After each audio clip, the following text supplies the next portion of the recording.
Hello guys, welcome to my YouTube channel. আজকের উৎসবের lunch থালি, বন্ধনের ভরে বাঁধা ভালোবাসার রং, ভাই বোনের টানে লুকিয়ে অমূল্য সঙ্গ, মিষ্টি হাসিতে ভরে উঠুকে জীবন ভূমি, শুভ হোক সবার রাখি পূর্ণিমা এই দিনের সুগন্ধে। আজকের রাখি পূর্ণিমার এই বিশেষ দিনে আমার থালিতে ছিল প্রথমে ধোয়া ওঠা সাদা ভাত, পাশে এক টুকরো কাঁচা লঙ্কা, তারপর বাঁধাকপি ও আলুর সুগন্ধ তরকারি, ও তার সাথে থাকছে পনিরের তরকারি, ও এরপর মিষ্টির রাজা নরম রসগোল্লা। সব মিলিয়ে একদম মন ভরানো লাঞ্চ, যা উৎসবের আনন্দ।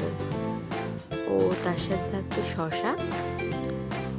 যদি এই থালিটি ভালো লেগে থাকে একটি লাইক, কমেন্ট আর শেয়ার করতে ভুলো না। ও তোমার আজকের উৎসবের লাঞ্চ থালিতে তোমার প্লেটে কী কী ছিল কমেন্টে জানাও। সবাই ভালো থাকবে। Bye bye.